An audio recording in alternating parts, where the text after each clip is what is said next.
Student, आज की class में हम पढ़ेंगे इकोनॉमिक प्रॉब्लम्स। ऐसी कौन कौन सी प्रॉब्लम्स हैं इकोनॉमिक से रिलेटेड जो हमको इफ़ेक्ट करती हैं बिजनेस चलाते समय या कंट्री को रन करते समय। तो हम देखेंगे प्रोडक्शन इज़ द सॉरी अब पहली बात तो हम ये देखेंगे कि आखिर प्रोडक्शन क्या है। प्रोडक्शन क्या है? प्रोडक्शन क्या है? Process by which resources are transferred into useful form. ठीक है, कि इस तरह से चीज़ों को प्रोसेस करना, रॉ मटेरियल को या रिसोर्सेज को इस तरह से प्रोसेस करना कि वो यूज़फुल बन सके, लोग उसका यूज कर सकें। अब रिसोर्सेज या इनपुट क्या होते हैं? ये हमको सीधा सीधा या तो सीधा सीधा ह्यूमन वांट्स को सेटिस्फाई कर देंगे या हम लोग उनको किसी अन्य फॉर्म में कन्वर्ट करके सेटिस्फाइड हो सकेंगे। ठीक है, एनीथिंग प्रोवाइडेड बाय नेचर, या तो नेचर उसको प्रोवाइड करे या प्रीवियस जनरेशन से हमको सीधा का सीधा मिल जाए, वो रिसोर्सेज होते हैं, इनपुट होते हैं। अब इनमें हम लोग क्या देखेंगे? कैपिटल रिसोर्सेज क्या होते हैं, ह्यूमन रिसोर्सेज क्या होते हैं, नेचुरल रिसोर्सेज क्या होते हैं।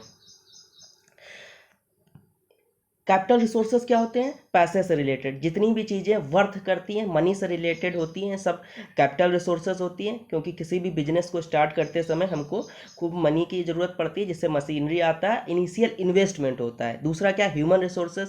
ठीक है, हमको लेबर चाहिए जिनसे हम लोग प्रोडक्शन करवा सकेंगे, एफिशिएंट लेबर, स्किल लेबर चाहिए रहते हैं। इसके बाद नेचुरल रिसोर्सेज हर वो रिसोर्सेज या हर वो रॉ मटेरियल जो हमको नेचर से मिलता है और जो फर्दर प्रोडक्शन के काम आता है। इसके बाद क्या है?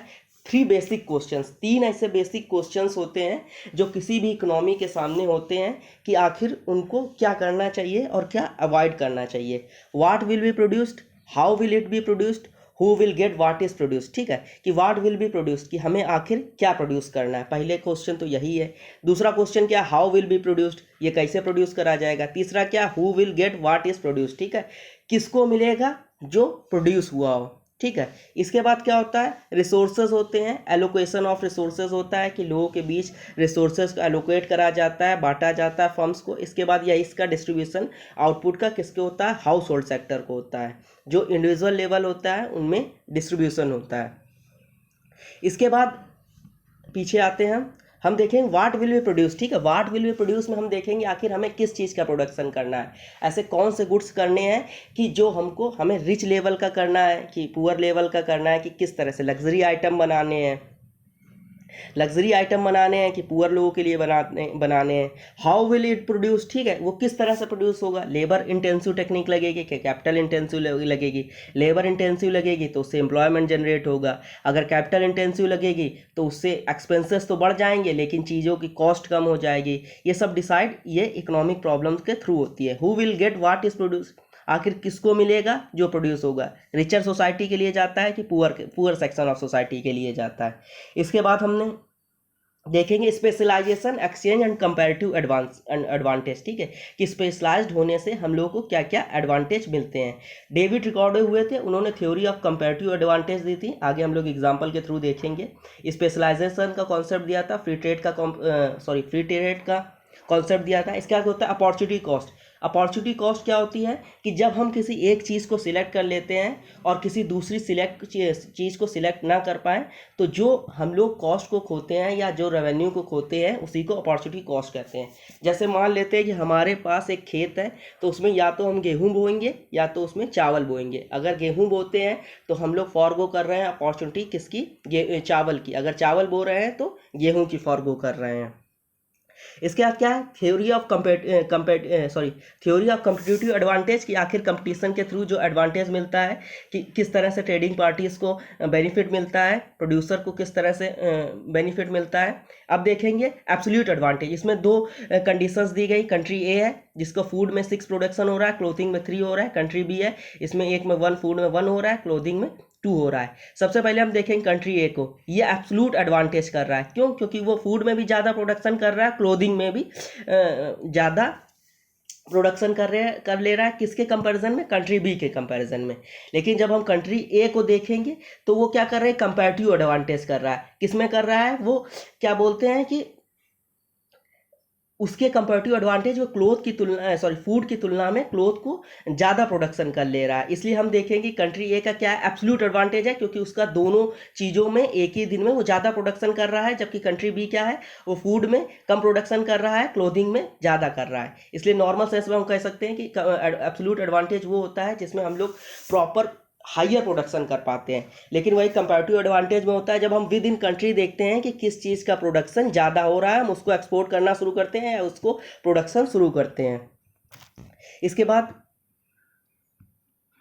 अब इन्वेस्टमेंट क्या है, waiting present and expected future cost and benefit की किस तरह फ्यूचर कॉस्ट होगी, क्या क्या हमारे बेनिफिट होंगे। इन्वेस्टमेंट क्या है, process of using resources to produce new capital. हम लोग जब इन्वेस्ट करते हैं तो कुछ ना कुछ हमको इंटरेस्ट मिलता है जिससे न्यू कैपिटल जनरेट होती है। ठीक है, क्या होता है, capital is the accumulation of previous investment. जो हम लोगों ने प्रीवियस इन्वेस्टमेंट करा होता है उसी का एक्यूमुलेशन हो जाता है, वही इकट्ठा होकर हमको क्या देती है, कैपिटल देती है। अब क्या बोला, बिकॉज रिसोर्सेज आर स्केयर्स। ठीक है, रिसोर्सेज कैसे हैं, स्केयर्स हैं, हमें मामूली से जो लिमिटेड फॉर्म में, स्केयर्स में जो लिमिटेड फॉर्म है, रिसोर्सेज क्या है, लिमिटेड फॉर्म में। हम कोई भी रिसोर्सेज देखते हैं तो वो लिमिटेड है, उसकी कुछ ना कुछ क्वांटिटी है। ठीक है, opportunity cost of every investment in capital is foregone present consumption. ठीक है, अब अपॉर्चुनिटी कॉस्ट का भी कॉन्सेप्ट है और रिसोर्सेज लिमिटेड है, ये भी कॉन्सेप्ट है। तो इसके लिए अल्टरनेटिव यूज हो जाते हैं, जैसे लैंड है, कोई लैंड में हम लोग फैक्ट्री भी खोल सकते हैं, स्कूल भी खोल सकते हैं, उसमें खेती भी कर सकते हैं। तो हम लोग क्या कह सकते हैं कि रिसोर्सेज स्केर्स भी है और उनके अनलिमिटेड यूज़ भी हैं। इसके बाद क्या, कंज्यूमर गुड्स कौन से, कंज्यूमर गुड्स वो गुड्स होते हैं जो कंजप्शन के लिए होते हैं, जो नॉर्मल लोग कंज्यूम कर देते हैं, इंडिविजुअल लेवल पे लोग कंज्यूम करते हैं। कैपिटल गुड्स क्या होता है, जिनसे हम लोग प्रोड्यूस करते हैं गुड्स और सर्विसेज। ठीक है, तो नॉर्मल जब हम लोग इनका डिफरेंस देखेंगे तो कंज्यूमर गुड्स क्या होते हैं, जो अल्टीमेट कंजम्पशन के लिए होते हैं। ठीक है, इनको बायर खरीदता है कंज्यूम करने के लिए। कैपिटल गुड्स क्या होता है, इससे हम लोग फर्दर प्रोडक्शन करते हैं, जैसे मशीनरी हो गई वो कैपिटल गुड्स में आएगी, ब्रेड बटर हो गया या शैम्पू तेल वगैरह, शैम्पू ऑयल वगैरह हो गया, तो वो कंज्यूमर गुड्स में आएगा। अब किसके बाद क्या है, production possibility frontier. Production possibility frontier या इसको प्रोडक्शन पॉसिबिलिटी कर्व बोलते हैं या ट्रांसफॉर्मेशन कर्व बोलते हैं, सब इन्हीं के नाम है। इसके बाद क्या है, shows all the combination of goods and services that can be produce if all the society resources efficiently use. इसमें हम लोग 3 कंडीशन देखते हैं, इसमें पहला देखते हैं कि जितने भी रिसोर्सेज हैं सब एफिशिएंटली यूज्ड हो रहे हैं कि नहीं हो रहे हैं। जितने भी रिसोर्सेज हैं वो एफिशिएंटली यूज होने चाहिए, अंडर यूटिलाइजेशन नहीं होना चाहिए। दूसरा हम लोग ये देखते हैं कि वेरियस कॉम्बिनेशन ऑफ गुड्स और सर्विसेज किस तरह से यूज हो रही है या किस तरह से उसका यूटिलाइजेशन कर रहा है। ये प्रोडक्शन पॉसिबिलिटी कर्व दिखाया गया है जो कन्वेक्स टू द ओरिजिन होता है, कनकेव टू द ओरिजिन होता है। इसमें क्या दिखाया गया, 2 गुड्स, जब किसी भी सोसाइटी को फेस करनी होती है प्रॉब्लम कि हम 2 गुड्स में कौन सा चूज करें, तो हम लोग इसमें प्रोडक्शन पॉसिबिलिटी फ्रंटियर को देखते हैं। इसमें दूसरा क्या है, जो स्लोप होता है प्रोडक्शन पॉसिबिलिटी कर्व का या ट्रिपल पी का, तो क्या दिखाता है, मार्जिनल रेट ऑफ ट्रांसफॉर्मेशन की किस तरह से चीज़ों का रिसोर्सेज का यूज़ हो रहा है, कि अपॉर्चुनिटी कॉस्ट उनकी क्या है। इसके बाद क्या है, point inside the curve are inefficient. जब इस कर्व के अंदर कोई पॉइंट होता है तो वो क्या होता है, इनएफिशिएंट होता है, मतलब प्रोडक्शन जो है इनएफिशिएंट है। पूरी इकोनॉमी के जो रिसोर्सेज हैं हम प्रॉपर यूज नहीं कर पा रहे हैं, वो अंडर यूटिलाइजेशन है। बहुत सारे जैसे रिसोर्सेज हैं वो आइडल पड़े हैं, अभी उनका कोई यूज़ नहीं हो पा रहा है। ठीक है, लोग क्या है, आइदर अनएम्प्लॉयड है और यूज इनएफिशिएंटली, या तो अनएम्प्लॉयड है कि काम नहीं कर पा रहे हैं, या तो इनएफिशिएंटली हैं, वो एफिशिएंसी के साथ काम नहीं कर पा रहे हैं। अब क्या है, पॉइंट एफ इज डिज़ायरेबल। जो पॉइंट एफ है वो डिज़ायरेबल है कि आखिर ये पॉइंट हम लोगों को देखना है कि यहाँ तक हमारा प्रोडक्शन हो सके। लेकिन इसमें क्या हुआ है कि हमने इकोनॉमी के पूरे रिसोर्सेज एफिशिएंटली यूज़ कर लिए हैं, इसलिए जो पॉइंट एफ है वो अनअटेनेबल है, जिसको हम लोग अचीव नहीं कर सकते हैं क्योंकि हमने पूरे के पूरे रिसोर्सेज एफिशिएंटली यूज कर लिए हैं। इसके बाद क्या है, पॉइंट सी क्या है, पॉइंट सी हम लोगों को पॉसिबल कॉम्बिनेशन दिखा रहा है कि आखिर गुड्स के क्या क्या कॉम्बिनेशन बन सकते हैं जब रिसोर्सेज फुली एम्प्लॉयड हो, मतलब पूरी तरह से उसका यूटिलाइजेशन हो चुका हो, अंडर यूटिलाइजेशन रिसोर्सेज ना हो, तो उस कंडीशन को शो कर रहा है। इसके बाद क्या है, अब move along the curve illustrate the concept of opportunity cost. जब हम लोग सी से डी की तरफ जाते हैं तो हम लोग देखते हैं कि जब हम लोगों ने डी से सी की तरफ जाते हैं तो जब हम लोग देखते हैं हम लोगों ने 550 से प्रोडक्शन बढ़ा के 800 कर दिया, तो दूसरा हम लोगों का प्रोडक्शन 3000 से 1100 आ गया। तो हमने इसमें देखा जब हम लोग किसी एक जो गुड्स है उसका प्रोडक्शन बढ़ा देते हैं तो दूसरे का ऑटोमेटिक कम हो जाता है, इसी को हम लोग अपॉर्चुनिटी कॉस्ट बोलते हैं। In order to increase the production of capital goods the amount of consumer goods will be decrease. ठीक है, ये कैपिटल गुड्स का अमाउंट अगर हम लोग बढ़ाते हैं तो हम लोग को जो कंज्यूमर गुड्स हैं उनके प्रोडक्शन को या उनको कंजम्पशन को कम करना पड़ेगा। इसके बाद क्या, law of increasing opportunity cost. अब ऐसे कौन कौन से लॉज हैं जो इंक्रीजिंग अपॉर्चुनिटी कॉस्ट को शो करते हैं। पहली बात तो क्या करता है, कनकेव टू द ओरिजिन है। हमने जैसा पहले जाना कि जो ट्रिपल पी होता है यानी प्रोडक्शन पॉसिबिलिटी कर्व होता है, पीपीसी होता है तो प्रोडक्शन पॉसिबिलिटी कर्व होता है, वो कनकेव टू द ओरिजिन होता है। अब क्या, law of increasing opportunity cost होता है। As we increase the production of one good we sacrifice progressively more of the other. ठीक है, अगर हम लोग किसी एक का प्रोडक्शन बढ़ाते हैं तो हमें दूसरे का सेक्रीफाइस करना ही पड़ेगा। यही अपॉर्चुनिटी कॉस्ट का कॉन्सेप्ट है। इसके बाद क्या करते हैं, इकोनॉमिक ग्रोथ। इकोनॉमिक ग्रोथ क्या है, जब टोटल इकोनॉमी नेशनल इनकम बढ़ती है या आउटपुट बढ़ता है, एक्सपोर्ट बढ़ता है, ये सब चीज़ें इकोनॉमिक ग्रोथ को शो करती हैं। एम्प्लॉयमेंट लेवल मतलब हाई हो, ठीक है, सोसाइटी एक्वायर्स न्यू रिसोर्सेज, हम लोग को न्यू रिसोर्सेज मिलो, एग्जिस्टिंग रिसोर्सेज से ज़्यादा प्रोड्यूस हो सके। ठीक है, ग्रोथ आर कैपिटल एक्यूमुलेशन। ठीक है, जो मेन सोर्स होता है इकोनॉमिक ग्रोथ का वो क्या होता है, कैपिटल एक्यूमुलेशन। हमने कितना ज़्यादा कैपिटल को एक्यूमुलेट करा, कितना ज़्यादा कैपिटल को इकट्ठा करा, या कितना ज़्यादा कैपिटल से कैपिटल को जनरेट करा, या हम लोगों की टेक्नोलॉजिकल एडवांसमेंट कितनी है, हम लोग कितना एफिशिएंटली प्रोडक्शन कर पा रहे हैं उसका।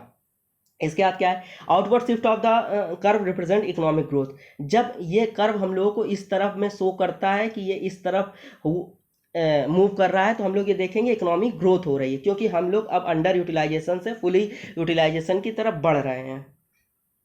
इसके बाद क्या है, अब जब इकोनॉमी श्रिंक करती है तो ये जो वो होता है ग्राफ वो अपोजिट हो जाता है। जब इकोनॉमी श्रिंक करती है या अनएम्प्लॉयमेंट होता है या अंडर यूटिलाइजेशन ऑफ रिसोर्सेज होता है तो मूव कर जाता है दूसरी तरफ को, पीपीसी कर्व। फिर इसके बाद क्या, इकोनॉमिक प्रॉब्लम्स कौन कौन सी हैं, ऐसी कौन कौन सी प्रॉब्लम्स हैं जो इकोनॉमिक्स में आती हैं। गिवन स्केयर्स रिसोर्सेज, हम लोग जानते हैं कि रिसोर्सेज स्केयर्स हैं, जो रिसोर्स है वो लिमिटेड फॉर्म में है, अनलिमिटेड तो है नहीं। जैसे लैंड है तो उसमें हम लोग डिफरेंट काइंड ऑफ वर्क कर सकते हैं, लेकिन लैंड तो लिमिटेड ही है। ठीक है, अब क्या है, how exactly do large complex society go about answering the 3 basic questions. ठीक है, जो हम लोगों ने पहले जाना था, what to produce, how to produce, for whom to produce. ठीक है, व्हाट टू प्रोड्यूस हमें आखिर प्रोड्यूस क्या करना है, हाउ टू प्रोड्यूस किस तरह से करना है, फॉर हुम टू प्रोड्यूस आखिर किसके लिए करना है। ठीक है, अब क्या है, कमांड इकोनॉमिक्स क्या होती है। कमांड इकोनॉमिक्स वो होती है जिसमें सेंट्रल गवर्नमेंट या स्टेट गवर्नमेंट कंट्रोल करती है उनको। लेजीज फेयर क्या होता है, जिसमें कोई कंट्रोल नहीं होता है, पूरा का पूरा मार्केट ऑटोमेटिक चलता है, उनमें कोई बीच में इंटरफेयर नहीं करता है। मिक्स सिस्टम क्या होता है, इसमें दोनों होता है, प्राइवेट सेक्टर भी काम करता है और गवर्नमेंट सेक्टर भी काम करता है। अब क्या, कमांड इकोनॉमी के बारे में हम लोगों ने देखा, indirectly sets output target, government set कर देती है, सेंट्रल गवर्नमेंट कर देती है, उसके 5 ईयर प्लान होते हैं, कुछ भी होता है लेकिन सेंट्रल गवर्नमेंट ही उसको फिक्स करती है। लेसिस फेयर में क्या होता है, फ्री मार्केट सिस्टम होता है, कोई बाउंडेशन नहीं है, कुछ भी नहीं है, लोग जिस तरह चाहें तो बिजनेस कर सकते हैं।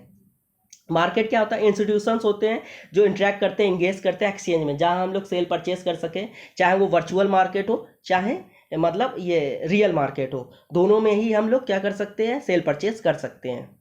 इसका कंज्यूमर सॉवरेंटी, कंज्यूमर सॉवरेंटी का मतलब होता है कि consumer is a king, consumer king है, कंज्यूमर जो बोलेगा हमें वो करना पड़ेगा। ठीक है, जैसे इसमें बोला गया है अल्टीमेट डिक्टेट, जो अल्टीमेट डिक्टेट करता है, अल्टीमेट शासन करता है, वो कौन है, कंज्यूमर है।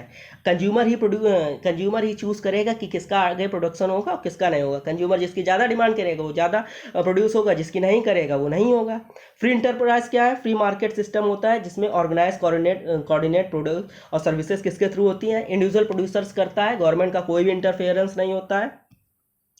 फिर क्या, डिस्ट्रीब्यूशन ऑफ आउटपुट। ठीक है, अब किस तरह से आउटपुट का डिस्ट्रीब्यूशन होगा, कि सेंट्रलाइज्ड वे से होगा कि डिसेंट्रलाइज्ड वे से होगा, कि जो अपर लेवल है, टॉप लेवल है वही डिस्ट्रीब्यूट करेगा, कि डिसेंट्रलाइज कर लेगा, अलग अलग उसके मतलब पार्ट बना दिए जाएंगे, उसके थ्रू होगा। ठीक है, the basic coordinating mechanism in a free market is price. ठीक है, फ्री मार्केट में सबसे ज़्यादा जो अफेक्ट करता है वो क्या है, प्राइस है। प्राइस किसके ऊपर डिपेंड करता है, प्राइस डिमांड और सप्लाई के हिसाब से डिपेंड करता है, क्योंकि सोसाइटी वही पे करेगी जो उसे ज़रूरत लगेगा, जो उसके मतलब उसकी जेब अलाउ करेगी, इस तरह से।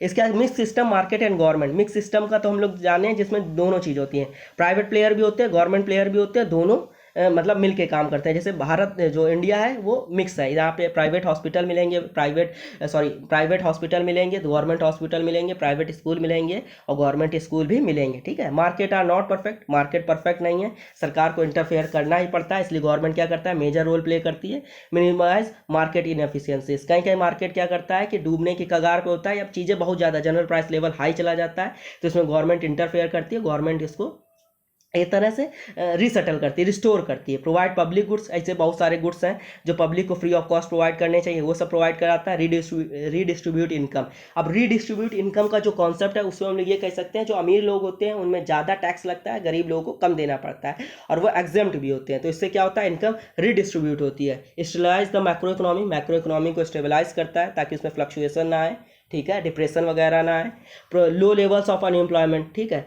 कि अनएम्प्लॉयमेंट कम हो, promote low level of inflation, ठीक है, इन्फ्लेशन हो लेकिन कम हो।